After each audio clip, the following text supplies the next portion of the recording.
Hello friends, मैं शत्रुघ्न विश्वकर्मा स्वागत करता हूं आपके अपने यूट्यूब चैनल हमार जॉब टॉप वन पे। दोस्तों, आज हम लोग इस वीडियो में महाजनपद काल से संबंधित जितने भी इम्पोर्टेंट प्रश्न हैं, सारे प्रश्नों को दोस्तों हम लोग इस वीडियो के अंदर कवर करेंगे। और दोस्तों, हम लोग टोटल इस वीडियो में 50 से भी ज़्यादा प्रश्न करेंगे जो आपके किसी भी गवर्नमेंट एग्जाम के लिए इम्पोर्टेंट है। ठीक है। और यह एक ऐसा टॉपिक है दोस्तों, महाजनपद पीरियड, जहाँ से एग्ज़ाम में प्रश्न पूछ ही लिया जाता है। ठीक है। चाहे आप किसी भी गवर्नमेंट एग्जाम की तैयारी करते हो, चाहे आप रेलवे की तैयारी करते हो, एसएससी की तैयारी करते हो, बीपीएससी की तैयारी करते हो, या किसी भी गवर्नमेंट एग्जाम की आप तैयारी करते हो, सारे एग्जामों के लिए दोस्तों इंपॉर्टेंट है ये सारे प्रश्न। ठीक है। और हम लोग दोस्तों वही प्रश्न करेंगे जो एग्ज़ाम में पूछे हुए हैं, और कुछ ऐसे प्रश्न हैं जो नहीं पूछे हुए हैं लेकिन इंपॉर्टेंट हैं। ठीक है। आपकी किसी भी एग्ज़ाम के लिए पूछे जाएंगे आगे। तो चलिए आज का हम लोग पहला प्रश्न को करते हैं बिना वेस्ट करते हुए टाइम को। तो पहला प्रश्न यहाँ पे बोल रहा है दोस्तों, पहला प्रश्न में देखिए यहाँ पे है यहाँ पे बोल रहा है पहला प्रश्न में कि सूची 1 को सूची 2 से सुमिलित कीजिए। ठीक है। तो यहाँ पे सूची 1 को सूची 2 से सुमिलित करना है, तो करते हैं इसको सुमिलित। यहाँ पे देखिए सूची 1 में महाजनपद है और सूची 2 में जो है ये राजधानी है उसकी। ठीक है। तो इसका जो राइट आंसर है मैं आपको पहले बता देना चाहता हूँ। क्वेश्चन और फर्स्ट का जो राइट आंसर होगा ये ऑप्शन ए होगा, ये वाला। ठीक है। यानी कि ए का 4। ठीक है। यानी गंधार का जो है ये तक्षशिला राजधानी था। ठीक है। गंधार महाजनपद का जो राजधानी था ये तक्षशिला था। और बी का जो होगा ये 1 होगा, यानी कि सूरसेन का मथुरा। ठीक है। सूरसेन का मथुरा होगा। मतलब यहाँ पे देखिए ऑप्शन ए इसका राइट आंसर होगा।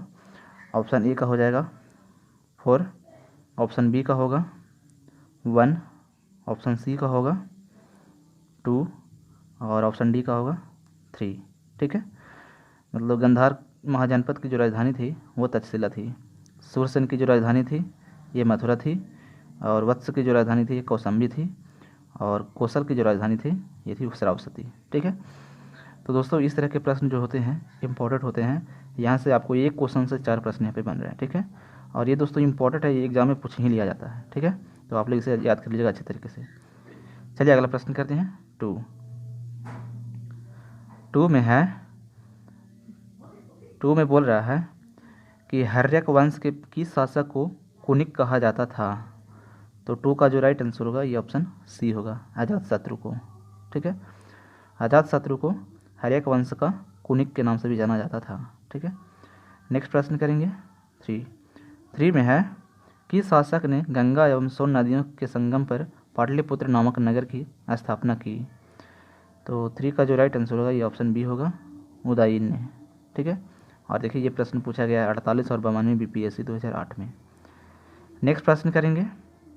नेक्स्ट प्रश्न 4 है, शिशुनाग वंश का वह कौन सा शासक था जिसके समय में वैशाली में द्वितीय बौद्ध संगीति का आयोजन किया गया। उसे काकवर्ण के नाम से भी जाना जाता है। तो 4 का जो राइट आंसर होगा ऑप्शन बी होगा, कालाशोक। ठीक है। नेक्स्ट प्रश्न करेंगे 5 में है 323 ईसा पूर्व में सिकंदर महान की मृत्यु हुई थी। तो 5 का जो करेक्ट आंसर होगा ये ऑप्शन बी होगा। ठीक है, बेबीलोन में। और ये प्रश्न देखिए एसएससी 2002 में पूछा गया है। अगला प्रश्न करेंगे 6 में है, सिकंदर महान एवं पोरस या पुरु की सेनाओं ने निम्नलिखित में से किस नदी के आमने सामने वाले तटों पर पड़ाव डाला हुआ था। तो 6 का जो राइट आंसर होगा ये ऑप्शन बी होगा, यानी कि झेलम के। ठीक है। नेक्स्ट प्रश्न करेंगे 7, किस प्रकार का मृदभांड यानी पॉटरी में, ठीक है, मृदभांड भारत में द्वितीय नागरीकरण या शहरीकरण के प्रारंभ का प्रतीक माना गया। तो 7 का राइट आंसर होगा ऑप्शन सी, उत्तरी काले पॉलिशकृत बर्तन। ठीक है। उत्तरी काले पॉलिशकृत बर्तन, पॉलिश किया हुआ बर्तन। और देखिए एसएससी 2002 में पूछा गया है, और ये भी एसएससी 2002 में पूछा गया था। अगला प्रश्न करेंगे 8, पाली ग्रंथों में गांव के मुखिया को क्या कहा गया है। तो 8 का राइट आंसर होगा ऑप्शन बी, यानी कि भोजक या ग्राम भोजक। ठीक है। और ये भी रेलवे 2004 में पूछा गया है। अगला प्रश्न करेंगे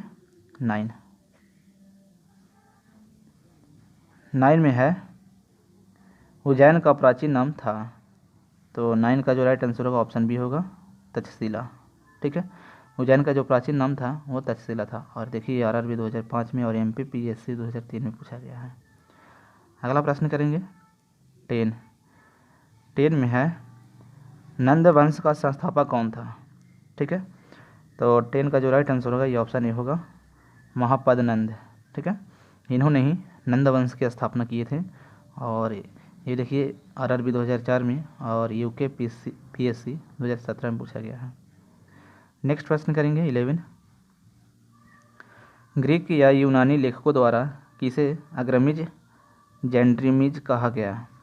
तो 11 का जो राइट आंसर होगा ये ऑप्शन डी होगा, घनानंद को। ठीक है, यहाँ पे घनानंद लिखा हुआ है लेकिन घनानंद इनका नाम है, इन्होंने ही किए थे। चलिए नेक्स्ट प्रश्न करते हैं 12 में है प्राचीन भारत में पहला विदेशी आक्रमण किनके द्वारा किया गया।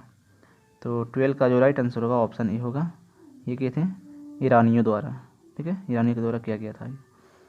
अगला प्रश्न करेंगे 13, प्राचीन भारत में दूसरा विदेशी आक्रमण एवं पहला यूरोपीय आक्रमण किनके द्वारा किया गया। तो 13 का जो राइट आंसर होगा ऑप्शन बी होगा, यानी कि यूनानियों के द्वारा किया गया था। अगला प्रश्न करेंगे 14 में है ईरान के हैखमनी वंश के किस शासक ने भारतीय भूभाग को जीतने के बाद उसे भारत साम्राज्य का 20वां प्रांत यानी छत्रपति बनाया। तो 14 का जो राइट आंसर होगा ऑप्शन बी होगा, डेरियस दार ये बाहु प्रथम ने। ठीक है, डेरियस दार ये बाहु प्रथम ने। अगला प्रश्न करेंगे 15 में है हाइडेस्पस या बितास्ता, इसका आधुनिक नाम जो है झेलम है। ठीक है, का युद्ध 326 बीसी किन शासकों के बीच हुआ। तो 15 का जो राइट आंसर होगा ऑप्शन ए होगा, सिकंदर एवं पोरस के मध्य हुआ था। और ये इंपॉर्टेंट प्रश्न है। ठीक है, अगला प्रश्न करेंगे 16, सिकंदर ने भारत पर कब आक्रमण किया। तो 16 का राइट आंसर होगा ऑप्शन ए, 326 ईसा पूर्व में। ठीक है, सिकंदर ने भारत पर जो आक्रमण किए थे ये किए थे 326 ईसा पूर्व में। अगला प्रश्न करेंगे 17, यहाँ पे सूची 1 को सूची 2 से सम्मिलित करना है। ठीक है, तो 17 का जो राइट आंसर होगा मैं आपको बताता हूँ, 17 का ऑप्शन बी होगा। ठीक है, देख लेते हैं इसका जो ऑप्शन है वो। तो 17 का जो आंसर ऑप्शन है दोस्तों यहाँ पे है। ठीक है, देखिए यहाँ पे है इसका ऑप्शन।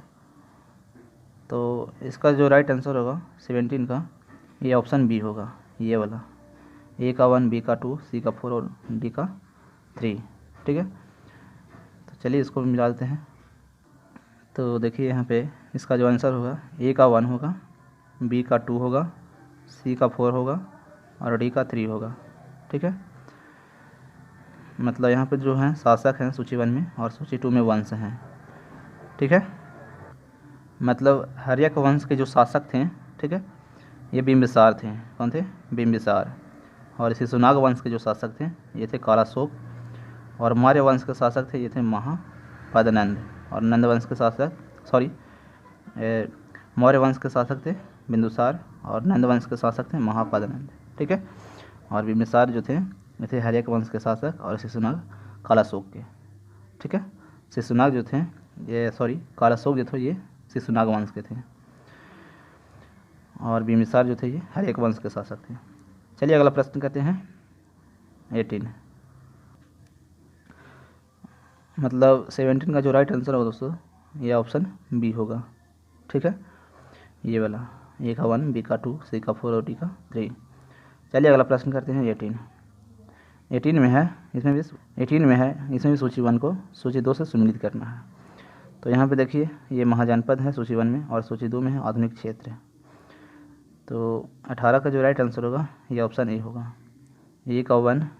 ठीक है, ऑप्शन ए होगा, ए का 1 और बी का 2, सी का 3 और डी का 4। ठीक है, मतलब ये जो है मगध है जो महाजनपद है और ये आधुनिक क्षेत्र है उसका। ठीक है, तो पटना व गया के जिले जो है ये मगध जनपद में आते हैं और इलाहाबाद जो है ये वास्य में आते हैं, औरंगाबाद कौशल में और मालवा जो है ये अवंती महाजनपद में आते हैं। ठीक है, ये जो क्षेत्र है सभी आते हैं। अगला प्रश्न करेंगे 19 में है मगध की प्रथम राजधानी कौन सी थी। तो 19 का राइट आंसर होगा ऑप्शन सी, गिरिव्राज या राजगिरी। और देखिए ये जो एग्ज़ाम में रिपीट हुआ है, कितने बार रिपीट हुआ है, 47वें बीपीएससी में पूछा गया है 2005 में, 53वीं 55वीं बीपीएससी में पूछा गया है 2010 में। और दोस्तों कई सारे गाँव में ये प्रश्न पूछा गया, इम्पोर्टेंट है, ठीक है। अगला प्रश्न करेंगे 20 कि शासक द्वारा सर्वप्रथम पाटलिपुत्र का राजधानी के रूप में चयन किया गया। तो 20 का जो राइट आंसर होगा ये ऑप्शन सी होगा, यानी कि उदयन द्वारा। और ये भी देखिए पूछा गया बीपीएससी 2004 में। अगला प्रश्न करेंगे 21 16 महाजनपदों की सूची उपलब्ध है। तो 21 का राइट आंसर होगा ऑप्शन बी, अंगुत्तर निकाय में, ठीक है।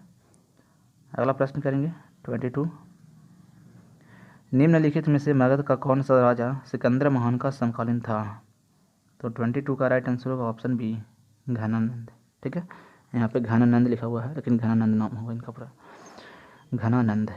और ये भी देखिए 2001 में पूछा गया है बीपीएससी में। अगला प्रश्न करेंगे अगला प्रश्न है 23 में प्रथम मगध साम्राज्य का उत्कर्ष किस सदी में हुआ था। तो 23 का राइट आंसर होगा ऑप्शन बी, 6ठी सदी ईसा पूर्व में, ठीक है, 6ठी सदी ईसा पूर्व में हुआ था। और ये भी देखिए बीपीएससी 1998 में पूछा हुआ है। अगला प्रश्न है 24 सिकंदर की भारत में सफलता के निम्न कारण थे। तो 24 का राइट आंसर होगा ऑप्शन डी, ये वाला, यानी कि 1 2 3 एवं 4 सभी थे, यानी कि भारत में तब कोई केंद्रीय सत्ता नहीं थी, ठीक है। और नंबर 2 में है उसकी सेना श्रेष्ठ प्रकार की थी। नंबर 3 में उसे देशद्रोही भारतीय शासकों का सहयोग मिला और वह एक अच्छा प्रशासक था। सभी सही है, मतलब सफलता का यही कारण था, ठीक है। और ये देखिए यूपी पीसीएस 2001 में पूछा गया। नेक्स्ट प्रश्न करेंगे 25, इसमें भी मिलान करना है। सूची 1 को सूची 2 के साथ सम्मिलित कीजिए तथा सूचियों के नीचे दिए गए कूट से सही उत्तर चुनिए। तो ये सूची 1 में राजा है और सूची 2 में राज्य है, ठीक है। तो देखिए 25 का जो राइट आंसर होगा 25 का ये ऑप्शन सी होगा, ठीक है, ये वाला। ए का 3 होगा, ए का 3, बी का 2 होगा, सॉरी यहाँ पे है, ए का 3 होगा, ठीक है, बी का 2 होगा, यानी कि यही रहेगा, और सी का 4 होगा और डी का 1 होगा। यानी कि मगध राज्य के जो राजा थे वो प्रगोत थे, ठीक है। वत्स के जो राजा थे उदयन थे, और अवंती के जो राजा थे, सी का 4 हो जाएगा। अवंती के जो राजा थे ये थे अजातशत्रु, और कौशल के जो राजा थे ये प्रसेनजित थे, ठीक है। ऑप्शन सी इसका राइट आंसर होगा। ए का 3, बी का 2, सी का 4 और डी का 1, ठीक है। चलिए अगला प्रश्न करते हैं। सभी प्रश्न दोस्तों इंपॉर्टेंट ही है सर, ठीक है, ऐसा ही प्रश्न एग्जाम में पूछा जाता है। अगला प्रश्न है 26 में अभिलेखीय साक्ष्य से प्रकट होता है कि नंद राजा के आदेश से एक नहर खोदी गई थी। तो 26 का जो राइट आंसर होगा ये होगा ऑप्शन सी, ठीक है। ऑप्शन सी इसका राइट आंसर होगा कलिंग में, और ये भी यूपी पीसीएस 1999 में पूछा गया है, ठीक है। चलिए अगला प्रश्न करते हैं 27। 27 में है पहला ईरानी शासक जिसने भारत के कुछ भाग को अपने अधीन किया था। तो 27 का राइट आंसर होगा ऑप्शन सी, डेरियस ने। ये पहला ईरानी शासक थे जिन्होंने भारत के कुछ भागों को अपने अंदर मतलब अपने अधीन कर लिया था, ठीक है। और ये पूछा गया है 1994 और 95 में। अगला प्रश्न है 28 में मगध के राजा अजातशत्रु का सदैव किस गणराज्य के साथ युद्ध रहा। तो 28 का राइट आंसर होगा ऑप्शन ए, यानी कि वज्जी संघ, यानी वैशाली इसका नाम था, ठीक है। नेक्स्ट प्रश्न करेंगे 29 में है वज्जी संघ के विरुद्ध मगध राज्य के किस शासक ने प्रथम बार रथ मुसल, यानी कि एक ऐसा रथ जिसमें गदा जैसा हथियार जोड़ा था, तथा महाशिला कंटक, यानी कि पत्थर फेंकने वाला एक युद्ध यंत्र था, ठीक है, नामक गुप्त हथियारों का प्रयोग किया। तो 29 का राइट आंसर होगा ऑप्शन ए, अजातशत्रु ने प्रयोग किया था इसका, ठीक है। नेक्स्ट प्रश्न करेंगे 30। 30 में है नंद वंश का अंतिम सम्राट कौन था। तो 30 का राइट आंसर होगा ऑप्शन बी, घनानंद। ठीक है, नंद वंश का जो अंतिम सम्राट था वो घनानंद थे। अगला प्रश्न करेंगे 31 में है, 31 में बोल रहा है भारत में सिक्कों या मुद्रा का प्रचलन कब हुआ। तो 31 का राइट आंसर होगा ऑप्शन सी, यानी कि 600 ईसा पूर्व में। 600 ईसा पूर्व में भारत में सिक्कों या मुद्रा का प्रचलन हुआ था। अगला प्रश्न करेंगे 32 में है निम्न राजाओं पर विचार कीजिए। तो नंबर 1 में अजातशत्रु है, नंबर 2 में बिंदुसार है और नंबर 3 में प्रसेनजित है। तो यहाँ पर लिखा हुआ इनमें से कौन कौन बुद्ध के समकालीन थे। ठीक है, तो 32 का जो राइट आंसर होगा ये ऑप्शन सी होगा, 1 और 3, यानी कि अजातशत्रु थे और प्रसेनजित थे। जो बुद्ध के समकालीन थे वो अजातशत्रु और प्रसेनजित थे, बिंदुसार नहीं था। ठीक है, अगला प्रश्न करेंगे 33। 6ठी सदी ईसा पूर्व के दौरान बड़े राज्यों के उदय का मुख्य कारण क्या था। तो 33 का राइट आंसर होगा ऑप्शन ए, उत्तर प्रदेश और बिहार में व्यापक पैमाने पर लोहे का उपयोग। ठीक है, नेक्स्ट प्रश्न करेंगे 34 में है, 34 में है मगध सम्राट बिंबिसार ने अपने राजवैद्य जीवक को किस राज्य के राजा की चिकित्सा के लिए भेजा था। तो 34 का राइट आंसर होगा ऑप्शन सी, यानी कि अवंती को। ठीक है, अगला प्रश्न है 35। किस शासक ने अवंती को जीतकर मगध का हिस्सा बना दिया। तो 35 का राइट आंसर होगा ऑप्शन सी, यानी कि शिशुनाग ने। ये सारे प्रश्न दोस्तों इंपॉर्टेंट है, ये हिस्ट्री के जो इंपॉर्टेंट प्रश्न हैं सारे इंपॉर्टेंट हैं और ऐसा ही प्रश्न एग्जाम में पूछा जाता है। ठीक है, तो आप लोग इसे 2 बार रिपीट करके जरूर देख लीजिएगा, अच्छे तरीके से याद हो जाएगा। अगला प्रश्न दोस्तों 36। किस मगध सम्राट ने अंग का विलय अपने राज्य में कर लिया। तो 36 का राइट आंसर होगा ऑप्शन ए, यानी कि बिंबिसार ने। नेक्स्ट प्रश्न करेंगे 37। शिशुनाग ने किस राज्य का विलय मगध साम्राज्य में नहीं किया। तो 37 का राइट आंसर होगा ऑप्शन डी, यानी कि काशी। अगला प्रश्न है 38। काशी और लिच्छवी का विलय मगध साम्राज्य में किसने किया। तो 38 का जो राइट आंसर होगा ऑप्शन बी होगा, अजातशत्रु ने किए थे। ठीक है, काशी और लिच्छवी का जो विलय मगध साम्राज्य में किए थे वो अजातशत्रु ने किए थे, ऑप्शन बी इसका राइट आंसर होगा। नेक्स्ट प्रश्न करेंगे 39। 39 में है मगध साम्राज्य के बारे में कौन सही नहीं है। तो 39 का जो करेक्ट आंसर होगा ये ऑप्शन डी होगा, यानी कि इनमें से कोई नहीं।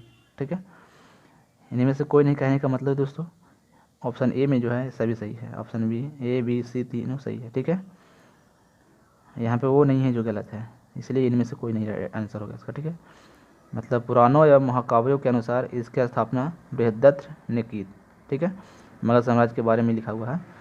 और बी में है महापद्नंद ने इसे सर्वाधिक विस्तार प्रदान किया तथा सर्वक्षत्रांतक यानी कि क्षत्रियों का अंत करने वाला एक इकराट की उपाधि धारण की।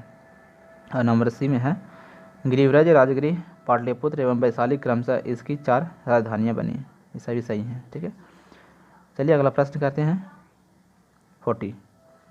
सिकंदर के आक्रमण के समय उत्तर भारत पर निम्नलिखित राजवंशों में किस एक का शासन था। तो 40 का जो करेक्ट आंसर होगा ये ऑप्शन ए होगा, यानी कि नंद का शासक था। ठीक है, नंद का शासन था। और ये देखिए UPSC 2000 में पूछा गया प्रश्न है। अगला प्रश्न है 41। निम्नलिखित में कौन सा एक ईसा पूर्व 6ठी सदी में प्रारंभ में भारत का सर्वाधिक शक्तिशाली नगर राज्य था। तो 41 का जो राइट आंसर होगा ये ऑप्शन डी होगा, यानी कि मगध। ठीक है, और ये भी UPSC 1999 में पूछा गया है। चलिए अगला प्रश्न करते हैं 42। 42 में है,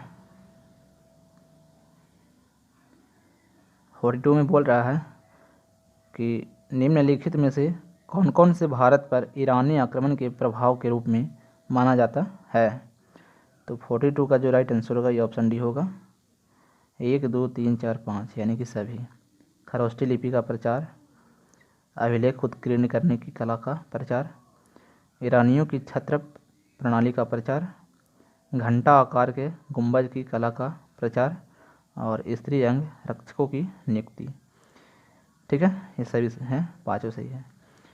चलिए अगला प्रश्न करते हैं 43 में है, निम्न में से कौन सा एक सिकंदर के आक्रमण का प्रभाव नहीं था। 43 का राइट आंसर होगा ऑप्शन डी, यानी कि उसने भारत को यूनान की रियासत बनाया। ठीक है, ये जो है ये इसका ये आक्रमण का प्रभाव इस क्षेत्र पर नहीं था। ठीक है, अगला प्रश्न करेंगे 44, निम्नलिखित में से किस राज्य में गणतंत्रात्मक शासन व्यवस्था नहीं थी। तो 44 का राइट आंसर होगा ऑप्शन डी, मगध पर। ठीक है, मगध पर गणतंत्रात्मक शासन व्यवस्था नहीं थी। अगला प्रश्न करेंगे 45, निम्नलिखित में से किसे सेनिया यानी कि नियमित और अस्थायी सेना रखने वाला कहा जाता था। ठीक है, तो 45 का जो राइट आंसर होगा ये होगा ऑप्शन ए, यानी बिंबिसार को कहा जाता था। ठीक है, बिंबिसार को नियमित और अस्थायी सेना रखने वाला कहा जाता था, यानी सेनिया कहा जाता था ये। ठीक है, अगला प्रश्न करेंगे 46, निम्नलिखित में से किसे उग्रसेन यानी भयानक सेना का स्वामी कहा जाता था। ठीक है, तो 46 का राइट आंसर होगा ऑप्शन ए, यानी कि महापद्मनंद। महापद्मनंद को उग्रसेन के नाम से भी जाना जाता था। अगला प्रश्न करेंगे, अगला प्रश्न है 47 में है, डेरियस यानी कि दारयाबहु प्रथम ने 516 बीसी में सिंधु के तटवर्ती भूभाग को जीतकर उसे ईरान का बिस्मा क्षत्रपी प्रांत बनाया। उससे कितना राजस्व प्राप्त होता था। तो 47 का राइट आंसर होगा ऑप्शन ए, यानी कि 360 टैलेंट। ठीक है, चलिए अगला प्रश्न करते हैं। ये सारे प्रश्न दोस्तों आप लोग अच्छे तरीके से देख लीजिएगा। ठीक है, ऐसा ही प्रश्न दोस्तों पूछा जाता है। अगला प्रश्न है 48, निम्नलिखित में से कौन सिकंदर के साथ भारत आने वाला इतिहासकार नहीं था। तो 48 का राइट आंसर होगा ऑप्शन डी, हेरोडोटस। ये जो थे सिकंदर के साथ भारत नहीं आए थे, बाकी नियाकार से जो हैं ये आए थे, और एनासिक्रेटिस जो है ये भी आए थे, एरिस्टोबुलस ये भी आए थे। ठीक है, लेकिन जो हेरोडोटस है ये नहीं आए थे। चलिए अगला प्रश्न करते हैं 49, महाजनपद काल में श्रेणियों के संचालक को कहा जाता था। तो 49 का राइट आंसर होगा ऑप्शन ए, यानी कि श्रेष्ठीन। ठीक है, श्रेष्ठीन कहा जाता था। अगला प्रश्न करेंगे 50 में है, गृहपाती का अर्थ है। तो 50 का जो राइट आंसर होगा ऑप्शन ए होगा, धनिक किसान। ठीक है, गृहपाती का अर्थ होता है धनिक किसान। अगला प्रश्न करेंगे 51 करेंगे, 50 तो हो गया। 51 में है, सूची 1 को सूची 2 के साथ सम्मिलित कीजिए। तो यहाँ पे राजा है और यहाँ पे राज्य है। ठीक है, तो 51 का जो राइट आंसर होगा ये होगा दोस्तों ऑप्शन ए, यानी कि ये वाला, ए का 1, बी का 2, सी का 3 और डी का 4। ठीक है, ऐसा ही होगा। तो यहाँ पे देखिए ये जो राजा हैं ये किस राज्य के थे। तो परामर्शदायी संस्था से थे। ठीक है, यहाँ पे देखिए ये होगा ये वाला, अष्टकुलक जो थे, अष्टकुलक ये परामर्शदायी संस्था से राज्य से थे। और महामात्र जो हैं ये थे उच्च कोटि के अधिकारी राज्य से। और बलिसाधक जो हैं ये हैं किसानों से कर वसूलने वाला अधिकारी राज्य से। और सौलिकक जो हैं यानी कि शुल्काध्यक्ष ये हैं शिल्पियों व व्यापारियों से शुल्क या घूंगी वसूलने वाला अधिकारी। ठीक है, चुंगी यहाँ पे शायद है, तो ऑप्शन ए इसका राइट आंसर होगा। चलिए अगला प्रश्न करते हैं 52 में है, मगध के किस प्रारंभिक शासन ने राज्यारोहण के लिए अपने पिता की हत्या की एवं इसी कारणवश अपने पुत्र द्वारा मारा गया। तो ये मोस्ट इंपॉर्टेंट क्वेश्चन दोस्तों। ठीक है, तो 52 का जो राइट आंसर होगा ऑप्शन बी होगा, अजातशत्रु। इन्होंने ही अपने पिता को ही हत्या कर दिए थे, अपने पिता की हत्या करके राज्यारोहण किए थे। ठीक है, और खुद भी अपने पुत्र के द्वारा मारा गया था। ठीक है, और ये प्रश्न पूछा गया है बीपीएससी 2021 में पूछा गया है, और यूपीपीसीएस 2007 और 11 में देखिए पूछा गया है। ठीक है, चलिए अगला प्रश्न करते हैं 53 में है, विश्व का पहला गणतंत्र वैशाली में किसके द्वारा स्थापित किया गया? तो 53 का राइट आंसर होगा ऑप्शन डी, यानी कि लिच्छवी। ठीक है, नेक्स्ट प्रश्न करेंगे 54, सूची 1 को सूची 2 से सुमिलित कीजिए और नीचे दिए गए कूट से सही उत्तर चुनिए। तो 54 का जो राइट आंसर होगा ये ऑप्शन बी होगा, ए का 4 होगा और बी का 3 होगा। ठीक है, बी का ये वाला होगा, ए का 4, बी का 3, सी का 1 और डी का 2। ठीक है, तो यहाँ पे महाजनपद है ये वाला और ये है राजधानी उसकी। तो कुरु महाजनपद की जो राजधानी थी ये थी इंद्रप्रस्थ। ठीक है, इंद्रप्रस्थ थी। पंचाल की जो राजधानी थी ये अहिच्छत्र थी। ठीक है, अहिच्छत्र। और कौशल की जो राजधानी थी ये साकेत थी, और वत्स की जो राजधानी थी ये कौशाम्बी थी। ठीक है, यहाँ से आप लोग को एग्जाम में प्रश्न देखने के लिए अवश्य मिलेगा, याद कर लीजिएगा अच्छे तरीके से। और देखिए ये जो प्रश्न पूछा गया है यूपीपीसीएस 2008 में पूछा गया है। चलिए नेक्स्ट प्रश्न करते हैं 55 में है, निम्न में से कौन एक बौद्ध ग्रंथ 16 महाजनपदों का उल्लेख करता है? तो 55 का जो करेक्ट आंसर होगा ये ऑप्शन ए होगा, यानी कि अंगुत्तर निकाय। ये 16 महाजनपदों का उल्लेख करता है। ठीक है, अगला प्रश्न करेंगे 56, 6ठी शताब्दी ईसा पूर्व का मत्स्य महाजनपद स्थित था? तो 56 का जो राइट आंसर होगा ये ऑप्शन बी होगा, यानी कि राजस्थान में स्थित है ये। ठीक है, और देखिए ये दोनों जो है पूछा गया है 2008 और 2017 में यूपीपीसीएस में। चलिए अगला प्रश्न करते हैं, और आज का ये लास्ट प्रश्न है। तो इसमें बोल रहा है, निम्नलिखित में से किस एक नदी को पहले वितस्ता नाम से जाना जाता था? ठीक है, वितस्ता नाम से जाना जाता था। तो 57 का जो राइट आंसर होगा ऑप्शन बी होगा, झेलम को वितस्ता के नाम से जाना जाता था। ठीक है, और ये प्रश्न पूछा गया है एनडीए 2019 में।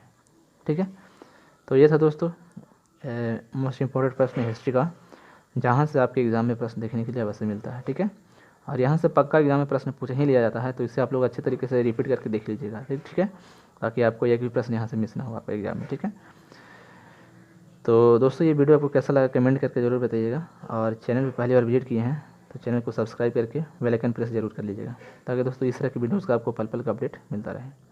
तो चलिए मिलते हैं फिर अगले वीडियो में, तब तक के लिए।